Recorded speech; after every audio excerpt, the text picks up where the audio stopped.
Are you a parent with a young child at home, perhaps the next Albert Einstein?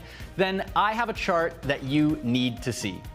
No, this isn't the value of the Canadian stock market or the recent surge in the price of Bitcoin. This is the average cost of tuition for an undergraduate degree in Canada. It's about $6,500 a year.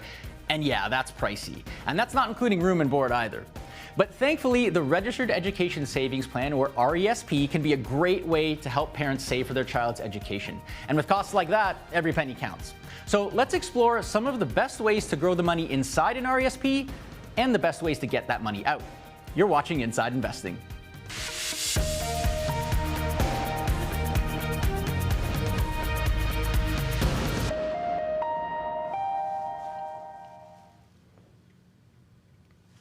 Hello everyone, welcome to another edition of Inside Investing, the show that helps you level up your financial knowledge and sharpen your investing skills. Presented to you by TD Direct Investing, named Canada's best online brokerage by the Globe and Mail for 3 straight years and counting. I'm your host, Rob Moise. And of course, it's back to school season for students across Canada. They're going to be hitting the books and their parents are going to be hitting their spreadsheets trying to figure out how they're going to pay for it all. It's the perfect time then to talk about RESPs. And on that note, let's bring in our guest speaker today, Jacqueline Ozdemir, financial advisor with Ferguson Financial Planning, a division of CI Assante Capital Management. Jacqueline, it's great to have you with us. Appreciate you joining us in studio here. Thanks, Robert. It's really nice to be here. I have to say, I'm very personally invested in this topic. I'm a recent father here. I've got a young 15-month at home. Congrats. And I'm anticipating that she's going to be the world's first supermodel astrophysicist. And I think that's going to cost me a lot of money. So let's see how we can make the most of RESPs here. You've helped, obviously, a lot of parents set up RESPs for their children. Just take us through why you think the RESP is such a powerful tool to help them save for a post-secondary education. For sure. So what I really like about the RESP is there's 2 big components. So the first one is its tax-deferred nature. So in other words, you put money in, you invest it. You're not paying tax on any of the growth as it occurs on an annual basis. You don't pay any tax until you take the money out. And in fact, when you do take the money out, it's taxed not in your hands as the parent, but at the child's tax rate, which is probably pretty low. The second thing I really like about the RESP is the fact that you can be eligible for grants from the government. These are known as CESG or Canadian Education Savings Grants. And if you time your contributions correctly, you could get an extra $7,200 from the government for just contributing to your kids' education. Yeah, I mean, that's pretty powerful stuff. Anytime you have any kind of tax deferral or tax saving aspect here. And of course, it's hard to beat $500 from the government, right? Like that's pretty nice too. So on that note, maybe take us through the nuts and bolts of how an RESP works for those who might not be familiar with the intimate details here. Yeah, for sure. So a lot of times we hear RESP, we're like, okay, it's for education savings, but there's a lot of other little pieces that go into it. So one of the big ones is that, number one, it's an investment account, okay? And I want to really emphasize that. You put money into it and you can invest that money. You can invest it in stocks, ETFs, mutual fund, bonds, whatever you like. The money that you put in, there isn't necessarily an annual contribution limit, but there is a lifetime contribution limit. And that amount is $50,000. Now, the first $2,500 that you put in per year is generally going to get you that $500 of government grant or 20% on the $2,500. Now, again, I mentioned if you time that correctly, so just say you do $2,500 a year for the first 14 years of your child's life, you will have maxed out the government grants because you can only get $7,200. So if you're doing the math quickly, you'll know that the first $36,000 of contributions timed correctly will get you $7,200 in grant money. And again, that's money that is free, and it's an additional top up to your child's education, and looks like it would cover maybe the first year's just tuition payment, which is great. Yeah. Other things to keep in mind, I mentioned earlier the tax deferral. So when you take money out, so we're assuming you're the parent, you've contributed to the account over the years, money comes out of the account, it's taxed in the hands of the child. And that's really important because, you think maybe your 18, 19, 20-year-old kid is going to school, they're maybe working a part-time job, minimum income, so their tax rate is basically non-existent. And especially when you add in things like tuition tax credits, other deductions, like you might not be paying any tax. And that, I think, is really powerful for the RESP account. Yeah, certainly. And I know the big appeal for many parents too is like this government grant, right, that you mentioned. Yes. But I think a lot of parents might wonder, well, let's say I don't contribute $2,500 in a year and I don't get, or I don't get all of that grant that I'm entitled to. Like, is it gone forever, or can I get it back somehow? How do I get that free money, Jacqueline? Yeah, no, that's really good, right? We all want free money. So this really comes into play a lot. You can actually open up an RESP the year your child is born, but like, let's be honest, especially if your kid is born at the end of the year, like December 2024, like, did you really get around to opening up an RESP and putting money into it? Probably not. And so you can carry forward about $500 worth of this grant money per year. So just to run through a quick example, let's say I have a child in November of 2024. I don't open up an RESP, I'm busy, sorry. So I open it up in 2025. So I put in $2,500 in 2025 and I get the 20% top up, I get $500, that's great.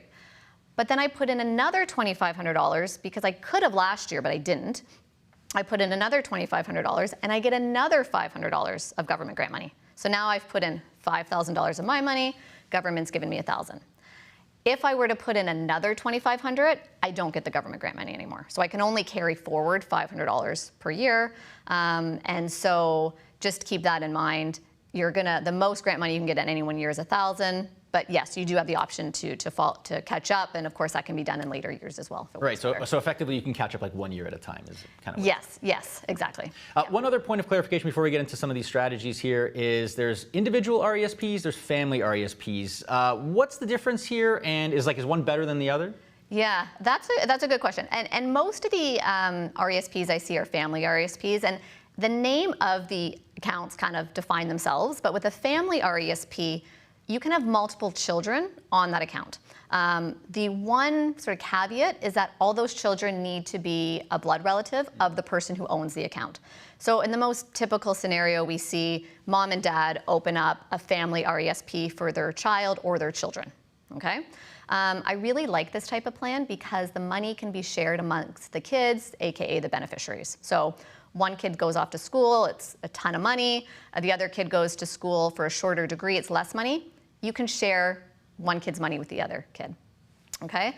An individual RESP, I don't see quite as often, but as the name implies, there's only one kid on the account.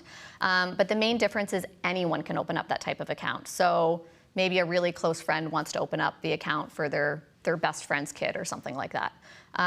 But like I said, most of the time I'm seeing the family RESP. And don't let the word, multiple children confuse you, because you can open up a family RESP, and even if there's only ever one child in the account, it's okay. There's no penalty for that. And the contribution limit of $50,000 applies per child, not per account. So don't think that I open up a family RESP, I got 3 kids, I can only put in $50,000. No, you can do $50,000 per child. Right, okay. Yeah. And just a point of clarification too for our audience here, TD has family RESPs. In any case, you sort of teased a little bit, Jacqueline, some of the strategies that we're going to get into here. So yeah, let's dig into the numbers here behind the best contribution and withdrawal strategies for an RESP. For those in our audience, if you want to get in on the conversation, you have some questions for Jacqueline, make sure you submit them to us. If you're watching on Webworker, you can use the chat box. If you're watching on our broadcast platform, use the questions and comments box. And if you're watching on our YouTube live stream, there's a link in the description that will hop you over to the broadcast platform, and you can ask your questions there.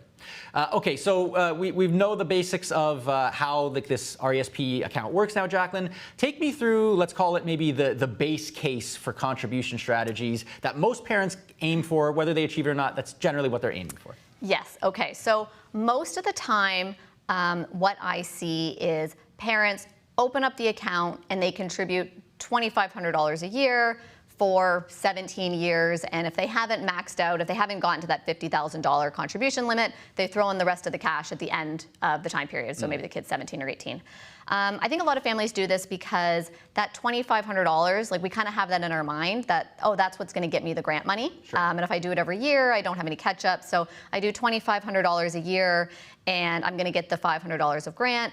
At about age 14, if you look at the charts, you'll see that's when you kind of have tapped out on your government grant money. You've contributed $36,000, you've gotten the $7,200 worth of grant money, and so after that, you're just making contributions to the account. And maybe you're doing that because you haven't maxed out other accounts, so you're like, oh, I'll just put it into the RESP and eventually it'll be taxed in the hands of my child. So if you were to do that, $2,500 a year plus $500 of grant money, max out the RESP at the end, just before your kid goes to school, you might, if you earned about 6%, could have about $105,000, $107,000 in the account at the end, which is pretty good. Yeah, that's pretty darn good. I think a lot of people would be pretty happy to get that. Yeah, and that's what I see a lot of the time. Yeah. Yeah, I think it sounds like it's the most manageable thing. You know, I mean, $2,500, nothing to sneeze at either, but, you know, at least it feels more achievable. That said, yes, it's not the mathematically optimal thing to do, right? So can you take us through the mathematically optimal, contribution strategy for RESPs? Yes, for sure. So, and this might sound a little out there, and I don't want to shock people too much, but mathematically speaking, if you bring out your calculator, you know, remember, this is a tax-deferred account. There's $50,000 of contribution room, and I have a runway of 18 years at least. So mathematically speaking, the best thing is actually to put in $50,000 right away. I know I just talked about grant money and catching up, but no, $50,000 right away. The first $2,500, you'll get $500 of grant money. So now I got $50,500. I've invested it, and it has 18 years to grow tax-deferred. And that strategy could actually yield you the highest return. I'm, you know, about $140,000, again, assuming a 6% rate of return. You know, I do like talking about this strategy in reality, maybe not as realistic, but also it comes with some risks because I put my money into the market on a particular day. It's up here, it goes down here, and it stays like that for a while. Am I going to get that $140,000 at the end? So it comes with some risks, but it is something to consider for sure. Yeah, certainly there's a little bit of a sequence of returns risk there to consider. But that's it. I mean, 18 years of compounding is a long time to make your money work for you. And obviously, the more you start with up top, the better. It actually reminds me of a strategy that we heard from blogger Matt Pointer from Dividend Strategy a couple of years back. He had an interesting twist on this lump sum strategy that you're talking about that incorporates a TFSA. Let's hear what he had to say. Okay. Say you were to put that, have that $50,000 in a TFSA. Each year, you're taking from the TFSA and you're putting it into the RESP, and you're getting the CESG that goes along with that money. By the end of 18 years, when you combine the values of the TFSA, or that separate account, and the RESP, you actually get a higher number than if you had just put the whole $50,000 into the RESP up front. So just to quickly recap here, again, Matt is talking about if you have $50,000 lying around, which I'm sure so many of us do, right? But if you did, and you put it in TFSA, and then you sort of doled it out into the RESP over time, that's how his strategy would work. What do you think about that approach? I think this is actually a really cool, great idea. I like it for a variety of reasons. So like to your point, you have $50,000. Maybe cash you put into a TFSA, or you already have a TFSA. I just want to remind people that if you're putting cash into the TFSA, just make sure you have the contribution room, right? And there's rules around that. But $50,000 in a TFSA. And again, that's an investment account, so invest it. Maybe you earn 6% a year. And every year, just take $2,500 from my TFSA, put it into the RESP, get the grant money. Next year, same thing, get the grant money. And you do that kind of just like how you were contributing to an RESP in the first scenario, which is, you know, presumably taking cash flow and putting it into the RESP. Here we're just moving TFSA from a tax-sheltered account to a tax-deferred account. And as you do that, because your TFSA is invested, yes, you're taking money out every year, but you're maybe not touching the principal too much. And so you would continue doing that. You would get the advantage of getting all the grant money, because we're only putting $2,500 into the RESP each year. That's growing. I'm getting the grant money. And then so at the end of the day, you know, I think you could have around maybe $150,000. You're going to have your TFSA intact, and you're going to have this healthy RESP that's going to be worth about $107,000 as well. So it could be a good strategy. And then, of course, you can use the TFSA if your education costs run higher than what's in the RESP. Yeah, so I mean, so brownie points to you, Matt. Good idea here. Jacqueline approved. Really interesting, yeah, twist on the approach here. Of course, though, I can hear some parents in the audience already saying $50,000. I mean, especially with young kids in the mix, it's hard to come by that much money so quickly. So is there some sort of like hybrid approach that you could take that sort of taps into a little bit of what that lump sum strategy is doing, but maybe isn't as daunting as $50,000? Yes, and you raise a good point, because like, let's be real. Who has $50,000? We just had a kid, I'm going on parental leave, maybe I just bought a house. Like, kids are not cheap.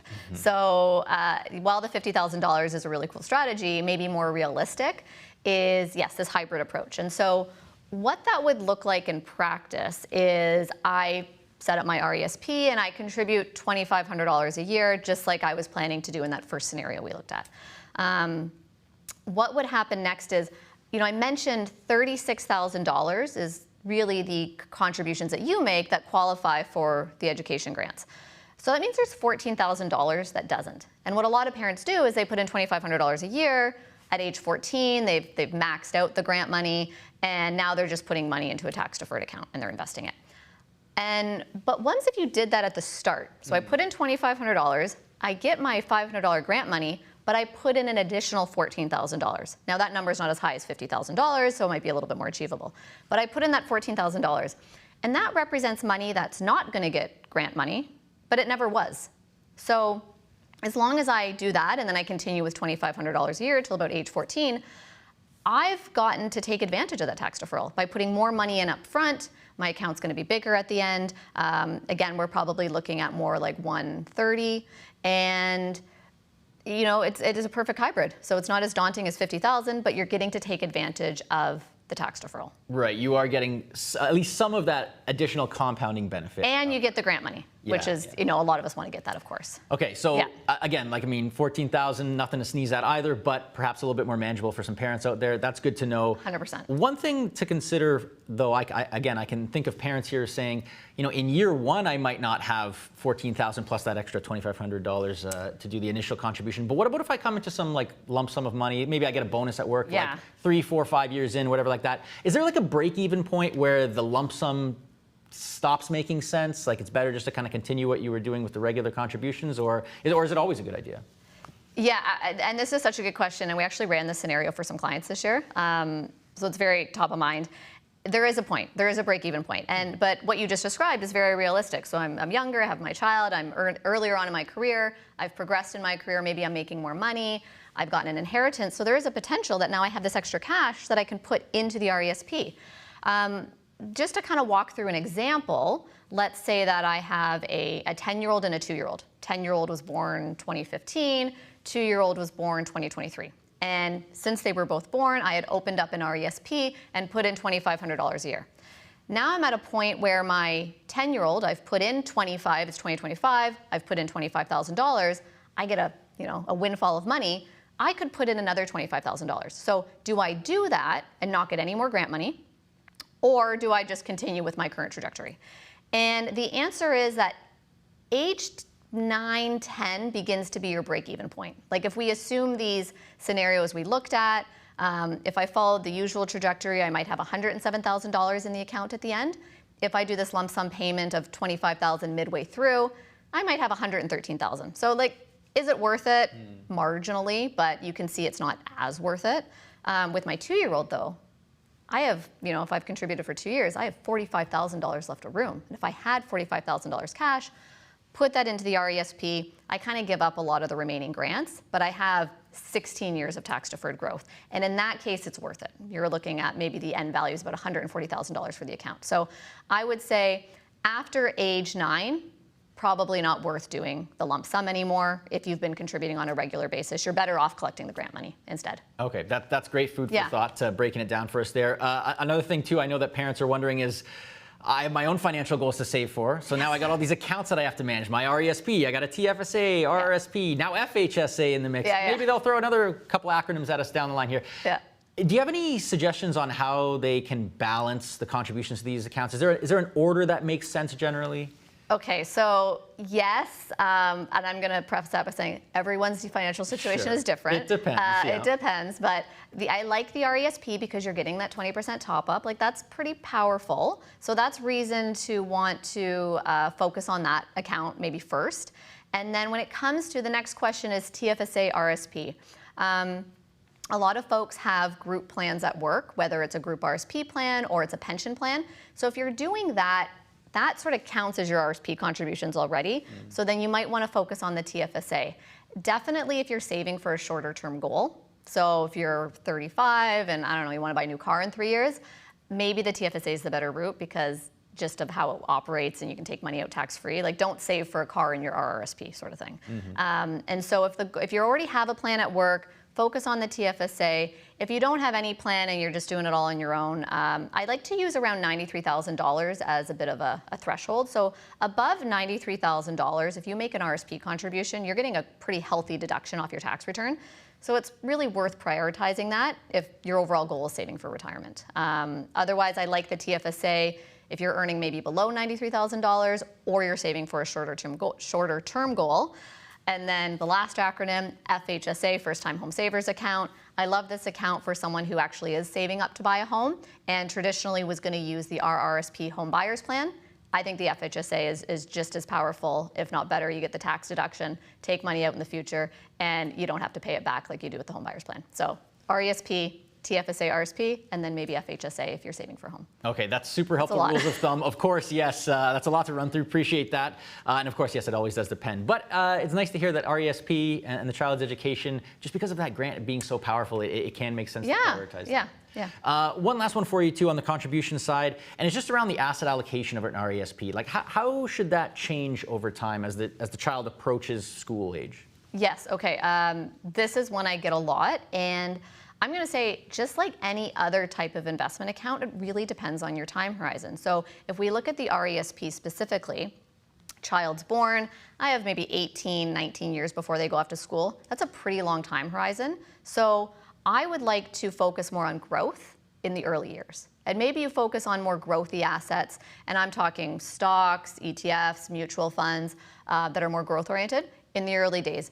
Around maybe 14, we want to start looking, okay, we know we're probably going to need this money in a few years, so let's scale back the risk a little bit. Maybe we move to a little bit more bonds, or we look at GICs, just something we know that if the market crashes, the whole RESP isn't necessarily at jeopardy. Mm-hmm. So I like to create a cash wedge, and so that's where, especially if the kid's maybe 16, they've expressed high interest in going to university. Oh, I know it's going to cost $15,000 between room and board and all the other things. So let's carve out at least that and make it super conservative. So in case the market crashes, the day before you need to write your tuition check, your money's not gone. It's protected. At least that portion is. Mm-hmm. Okay, that's a nice rule of thumb. And I guess it kind of boils down to your sort of risk tolerance of like how close to the line do you want to take it before they start school to try to maximize returns versus safeguard some stuff. Yeah. But it sounds like a few years out is kind of generally where you'd want to start really thinking about it. For sure, yeah. But you can probably go more growth heavy earlier on, provided your risk tolerance can handle that. Certainly. Yeah. Okay, really appreciate you running us through the contribution side of the equation here. We went through a lot of math, so naturally I thought we could take a little break and throw some more math at you. Perfect. But this is fun. These are fun numbers, okay? We're going to do a little bit of trivia with our audience here.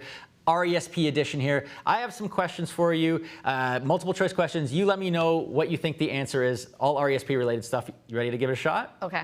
Okay, let's get into it here. So let's call up our first question here. The first question says, what was the average contribution per child that Canadian parents made to RESPs in 2024? Was it A, 580, B, 1,120, C, 1,840, or D, $2,500? What do you think, Jacqueline? I'm going to say most parents do around $100 a month, so I'm going to go with option B. Option B, okay. Let's reveal the answer. I think that's a good guess. What do we got here? No, in fact, the answer is actually C, about $1,800. And I found this kind of surprising. Parents in Nunavut led the way, actually, over $2,200. And they get paid good money up there, I think, in a lot of cases. So maybe that plays into it, too. Okay, we got our next question here. Let's call this one up for you. We have, what percentage of parents contributed at least $2,500 to an RESP in 2024 to max out the government grant for that year? 6.5%, 10.1%, 17.7%, or 20.6%, Jacqueline? What do you think? 10%? 10%. Okay, let's call up the answer here. What do we got here? It is, in fact, D. 20.6, which I think is actually pretty heartening, really frankly. It was actually all up from prior years, so almost 2 full percentage points. So that's pretty great stuff here. Okay, we got one more question here, Jacqueline. Let's call up the question here for you. You're playing for pride here. Let's see if you can get one right here. What was the average RESP withdrawal amount in 2024? About $8,500, about $11,500, about $13,400, or $14,700, almost $800. B, 11,000? B, 11,000. I'm feeling good about this one, Jacqueline. I think you're going to get this one. Let's see. Yes, it is, in fact. The answer is B. Woo! There we go. It's actually the highest amount dating back to 2015. So, looking at all these stats here, Jacqueline, do you have any major takeaways? School's expensive, and I don't think everyone's able to maximize the government grant money that they could get. Yeah. Right? We're not all maximizing $2,500 a year. Yeah, certainly. There is room for improvement. Perhaps if we were to report card this for parents in Canada here, I would give them maybe like a C+. I don't know. What do you think? What would you give them? Yeah, I think so. That makes sense. I get it, though. It's hard, right? There's a lot of expenses and a lot of these competing priorities. So if you can, the 20% grant is really powerful. So it's best if you can take advantage of that. I really recommend it. But again, acknowledge that that's not always easy to do. Yeah, don't sleep on it, parents, if you can swing it. Thanks for a little bit of playing along with a little bit of fun there, Jacqueline. Let's get to the withdrawal side of the equation here. Yes. And before we get into sort of some case studies here, just can you take us through what is the withdrawal process for getting money out of an RESP? Because it can be a little bit complicated. Yes, and I would say the withdrawal portion is maybe a little bit more complicated than the contribution portion. So number one, you've saved up in the RESP, you want to take money out. A lot of times to do that, if you have an RESP at a financial institution, they're going to ask to see proof of enrollment, number one. That often comes in the form of an actual letter from the university or a class schedule with maybe the student's name. But those are just the details. But when we actually take money out, it's really important to remember that there's two components in the RESP. One is the post-secondary education component, and that represents the money that you originally put in. Those are your contributions, and so for short form, we call that PSE, post-secondary education. The other component is the education assistant payments, EAP, and that represents any of the grant money that was received and any of the growth money, or any of the growth that occurred on that money or your contributions. It's important to distinguish the two because when you take out PSE, which again is your original contributions, that's tax-free. Great. When you take out the education assistance payments, EAP, that portion is taxable, and again, it's taxed in the hands of the child. Keep in mind, again, your child's probably maybe working a part-time job, low income. We have the basic personal exemption around $15,000. We have tuition tax credit, so it's possible that money is coming out without taxes at all, but just something to keep in mind if your child is working a higher paying job in those years. So a lot of the times what we like to do is we want to maximize how much of that EAP we're taking out. We do that for two reasons. Number one, chances are as they go along in their education, it's more and more likely that they might find a higher paying job, and so their tax rate's going to be higher later on. So let's pull as much of that taxable stuff out when their tax rate's still low. And number two, and maybe we'll talk about this later, if the child doesn't use all the money in the account, you got to pay back some of that to the government and taxes on it. So let's just get it out as quickly as possible. Just keep in mind that that's great. You're like, okay, I'm going to take out all my EAP in the first year, get it done. Well, there's sort of some rules that are set in place. So the first one is within the first 13 weeks, you're capped at only taking out $8,000 of that taxable money. So for a full-time program, 13 weeks, first 13 weeks, only $8,000 can come out. That drops down to $4,000 if you are in part-time studies. But after that, you can take out as much as you like.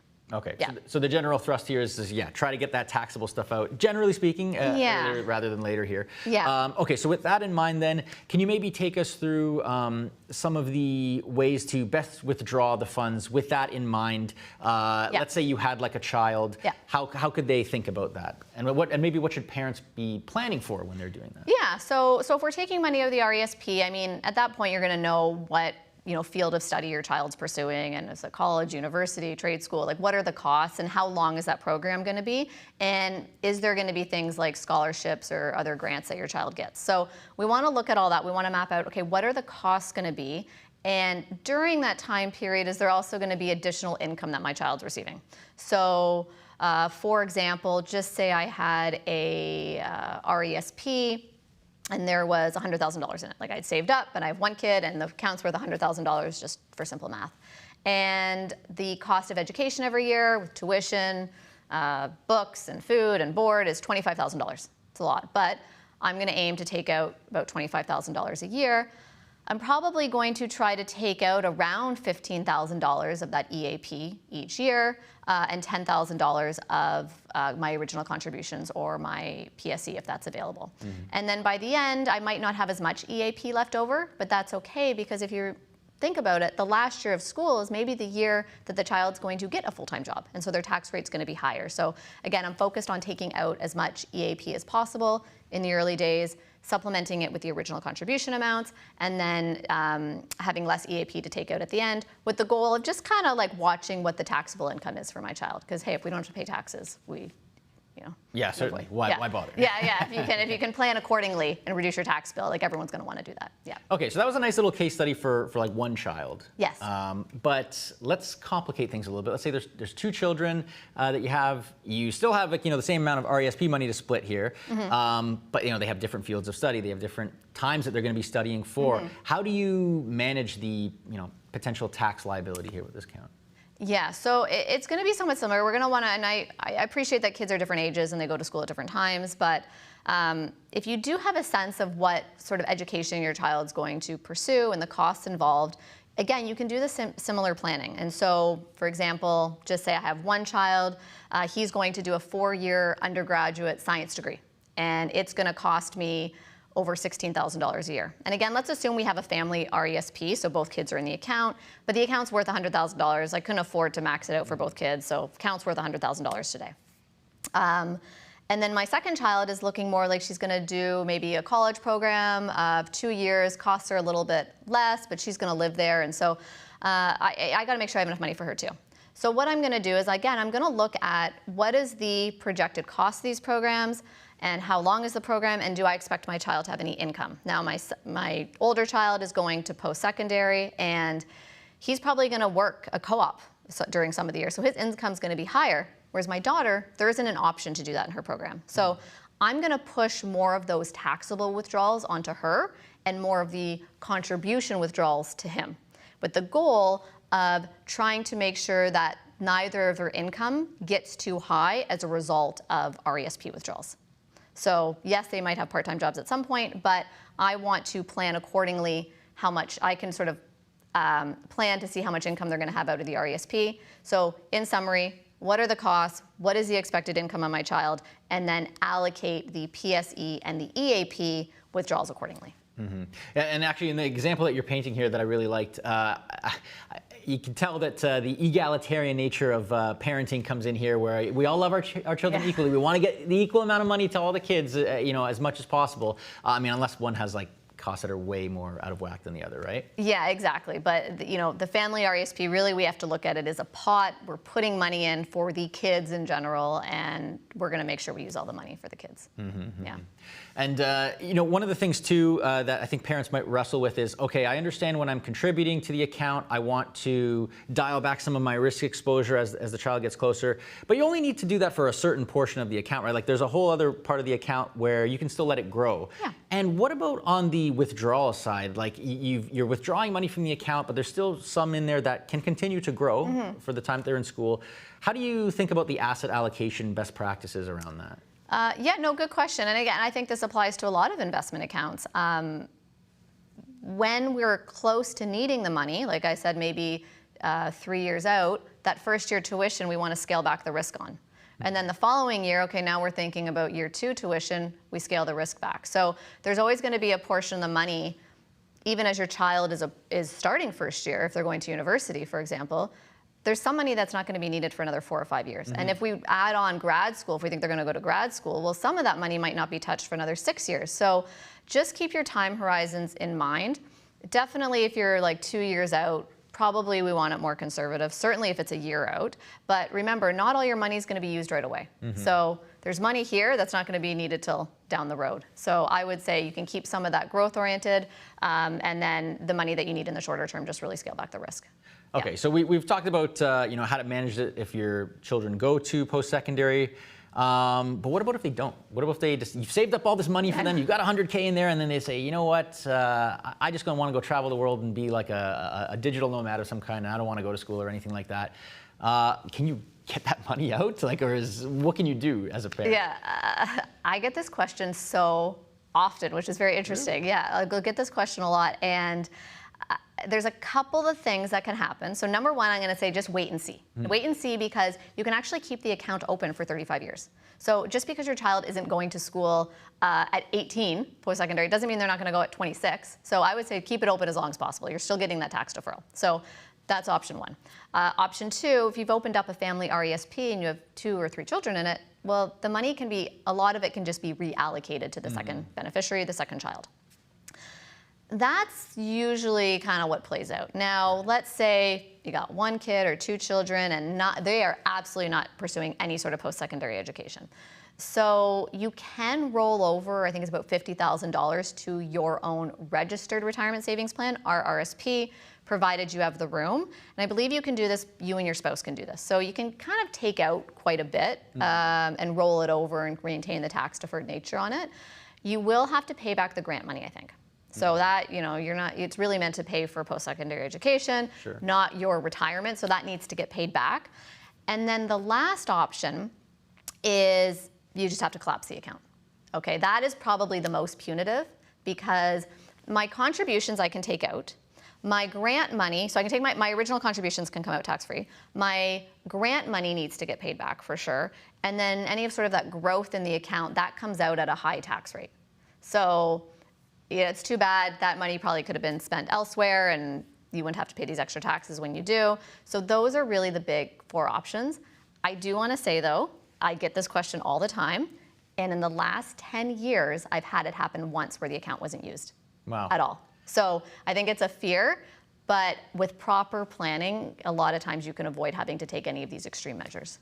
Yeah, I mean, it shouldn't come as any surprise that an 18-year-old might come to reconsider their earlier decision, right? Yeah. I know I certainly didn't stick to everything that I thought I was going to do at 18, 19, 20 years old here. But anyway, that's good to know. Good little tip for people. And thank you for walking us through the whole withdrawal strategy here, Jacqueline. Really appreciate it. And to our viewers here, if you're enjoying the episode so far, just a quick call out to you to follow TD Direct Investing on YouTube, Instagram, and Facebook.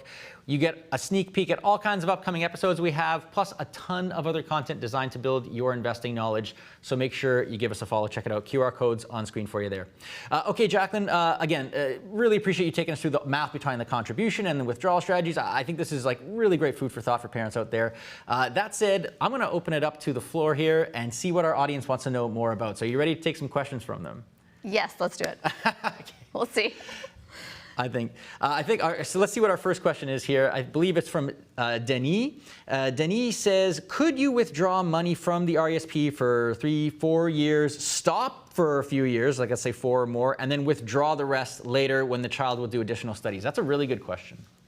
Yeah, so I believe that you can. I mentioned earlier the account can stay open for 35 years. So there is, you do some schooling and then you decide a couple of years later you want to go back and maybe finish off with a post-grad degree or change direction altogether.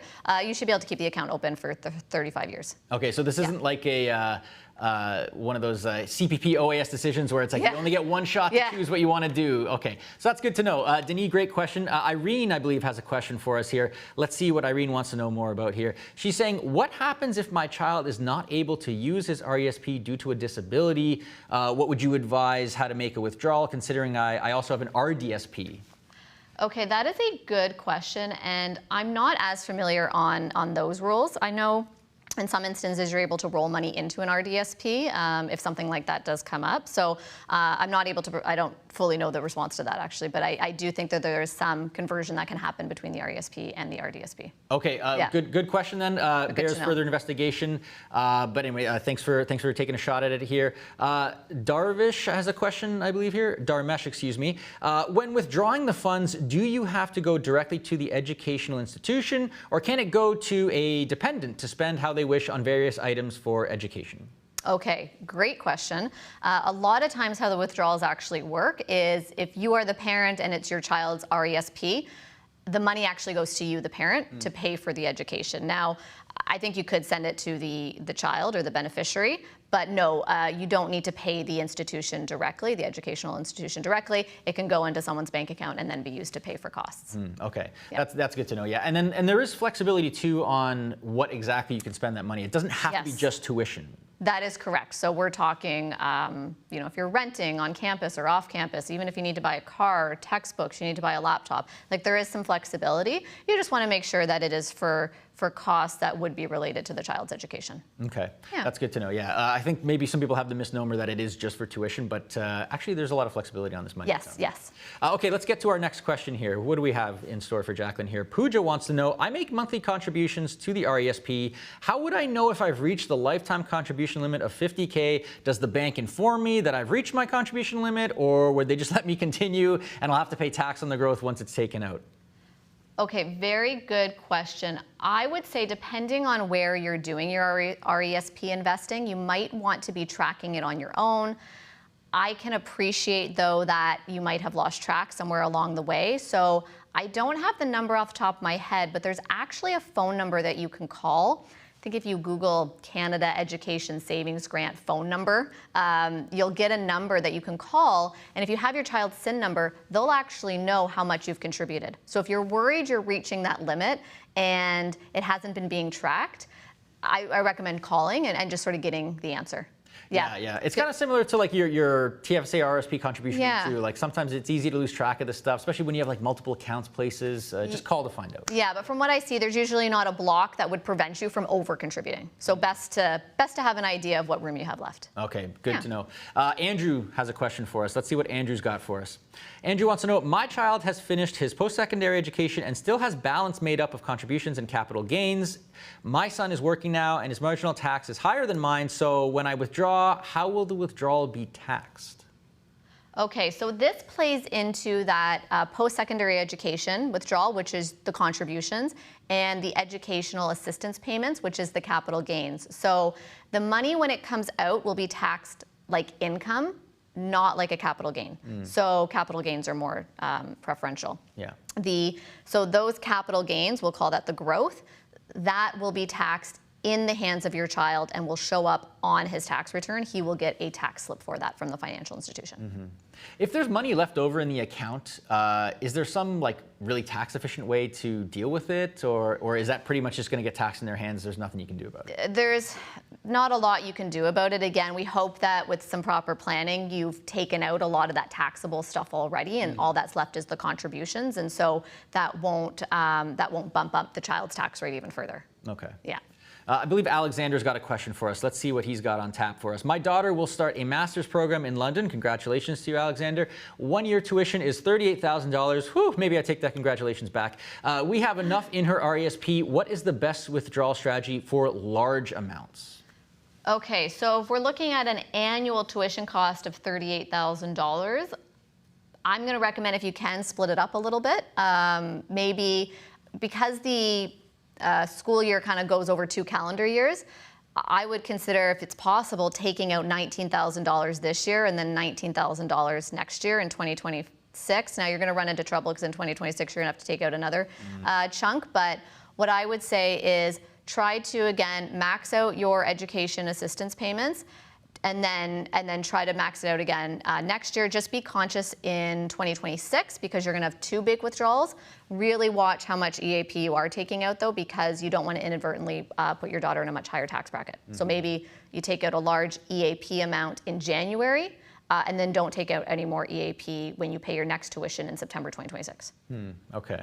Yeah, just try to space it out as much as you can here. Yeah, just watch the taxable income. Yeah, for sure. Yeah, okay. Yeah. We got time for one more here. Angela's got a question for us. Angela wants to know, my son still has a large RESP. He dropped out at age 25 after 2 years of university and probably won't go back. What do I do with the remaining RESP? Do I wait until the RESP ends, or do I withdraw it and face the taxes now? And you kind of touched on this earlier, Jacqueline, but let's expand on the thought here for Angela. Yeah, so in this situation, I'm tempted to say wait.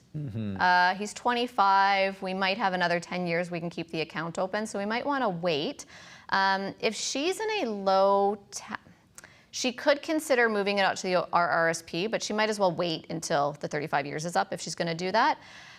The only other thing I would say, if you're totally sure he is absolutely not going to go to school, if she's in a low tax bracket this year, she could look at just collapsing the account, because the grant money will have to get paid back, her contributions will come out tax-free, and that growth portion, it will be taxed, but not as high as if she was in a high income tax year. So I'm tempted to say in this situation, though, let's wait till the account's been open for 35 years. Right. And could you partially collapse the account?